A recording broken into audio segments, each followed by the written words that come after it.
Notre choix d'ici revient sur cet assassinat qui aujourd'hui encore reste sans coupable ni commanditaire identifié. Il avait une longue liste d'ennemis et malgré les menaces reçues peu de temps avant sa mort, il clamait « ils n'oseront jamais ». Et pourtant, François Renaud, le juge Renaud, surnommé le shérif, a bien été assassiné la nuit du 2 au 3 juillet 1975. Il y a donc tout juste 50 ans. Bonsoir Sandra Méallier. Bonsoir. Revenons avec vous sur cette nuit fatale au juge. Alors, avant tout, le juge Renaud, c'est le premier magistrat assassiné en France depuis la Libération. Et il reste le seul avec le juge Michel qui, lui, a été tué à Marseille en 1981. Alors, j'y viens. Les faits se déroulent donc le 3 juillet 1975, montée de l'Observance, c'est sur la colline de Fourvière, à Lyon. Alors, autour de 2h30 du matin, le juge Renaud se gare et avec sa compagne, il marche en direction de son domicile. Lorsque 3 hommes arrivent à bord d'une voiture, ils vont le viser. Et le juge va être atteint par plusieurs projectiles de calibre 28 et c'est à l'âge de 53 ans qu'il va décéder. Et alors, quelle suite sera donnée à cette affaire ?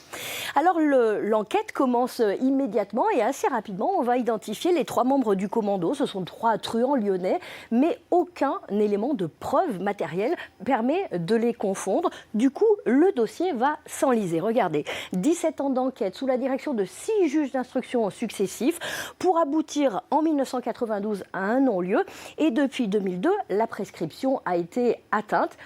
Ça n'empêche pas la famille de vouloir la réouverture de ce dossier. Mais regardez, cette année, en 2025, les scellés se sont avérés introuvables, disparus ou perdus. En tout cas, ils ne se trouvent plus au palais de justice de Lyon. Alors avant de revenir avec vous sur le mobile de cet assassinat, son fils Francis Renaud avait 20 ans quand son père est mort. Il habite le Vietnam, mais il est aujourd'hui à Lyon pour l'hommage fait à son père. Fatima Bouyablan et Charles-Anne Personnaz l'ont rencontré sur les lieux mêmes de l'assassinat. 10 ans que Francis Renaud n'est pas revenu sur les lieux du crime. Entre le 77 et le 89 de la montée de l'Observance, là où il habitait avec son père, le juge Renaud, là où le magistrat a été assassiné, Francis avait alors 20 ans. Lorsque j'ai découvert la scène du crime, donc mon père était allongé sur le ventre, dans une flaque de sang, et j'ai essayé de lui parler, j'ai vu que ça ne répondait pas. J'étais à 100 lieues d'imaginer qu'au-delà de cette violence sordide, j'allais un jour découvrir quelque chose peut-être pire encore, la trahison. Son père, le juge François Renaud, travaillait sur plusieurs affaires, dont celle du gang des Lyonnais. La veille de son assassinat, je déjeunais avec mon père, c'est la dernière fois que je l'ai vu, et il m'a dit très calmement, très sereinement, « Écoute, fiston, je dois te dire, je suis sur une grosse affaire en ce moment, il est possible que je me fasse flinguer. » Ce magistrat avait mis le doigt sur un sujet sensible, les liens entre le grand banditisme et le pouvoir à travers le SAC et les hold-up du gang des Lyonnais, qui servaient en partie au financement du SAC et du parti gaulliste à l'époque.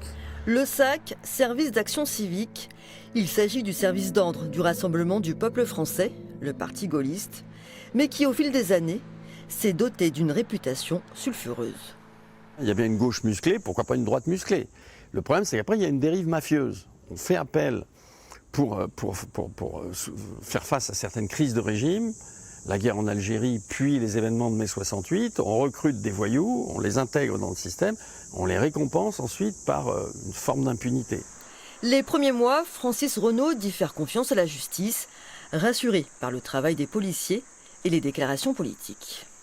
Tout sera mis en œuvre pour que les auteurs de ces crimes de sang soient recherchés, poursuivis et traduits devant les tribunaux. Les assassins du juge Renaud ne seront jamais retrouvés. Le non-lieu prononcé en 92 par le juge Georges Fenech met un terme à l'affaire. 50 ans après, des citoyens décident de financer une plaque commémorative sur les lieux du drame. Le juge Renaud était un résistant. Cet hommage est une résistance à l'oubli. Donc on a voulu avec Francis faire que cet hommage puisse être pour le juge Renaud une forme entre guillemets de reconnaissance de ce qu'il avait fait et de ce, on le pense sincèrement, ce pourquoi il est mort. Malgré la prescription, Francis Renaud et son avocat espèrent toujours avoir des réponses à leurs questions. Et cette plaque commémorative, la voici. Elle a été dévoilée il y a quelques minutes sur l'immeuble de la Vigie où résidait le magistrat monté de l'Observance dans le 5e arrondissement de Lyon. Des images signées Charlène Personnaz. Alors, cette affaire reste donc non élucidée. Vous venez de l'entendre, la famille défend le mobile politique. L'autre hypothèse, Sandra, c'est celle d'une simple vengeance du milieu. Oui, absolument, Bérangère, parce qu'il faut se souvenir que dans les années 60-70, Lyon est surnommé le Chicago du Rhône.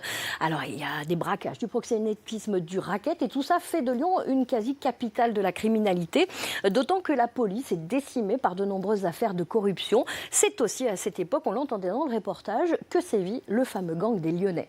Alors, en 1966, lorsque le juge Renaud arrive, il a bien l'intention de faire le ménage, et d'ailleurs, assez rapidement, on va l'appeler le shérif. C'est donc une question de méthode. Oui, des méthodes qui ne plaisent pas beaucoup. Interrogatoire sans ménagement, détention provisoire facile. Il met la pression à la pègre et il se fait des ennemis. Et puis, il s'agit aussi d'une question de personnalité. Ce juge est aussi un dandy. Il conduit une BMW, fume des cigarillos, porte des costumes voyants et a une vie mondaine très intense. Tout cela fait de lui un anticonformiste qui agace, y compris dans son propre milieu. Et pour conclure, j'ajouterai tout de même que jusqu'à aujourd'hui, on ignore tout du mobile exact de son assassinat. Merci Sandra. Et pour être tout à fait complet sur ce sujet, sachez que demain, jeudi, une soirée commémorative sera organisée au Fourvière Hôtel, non loin du lieu du crime.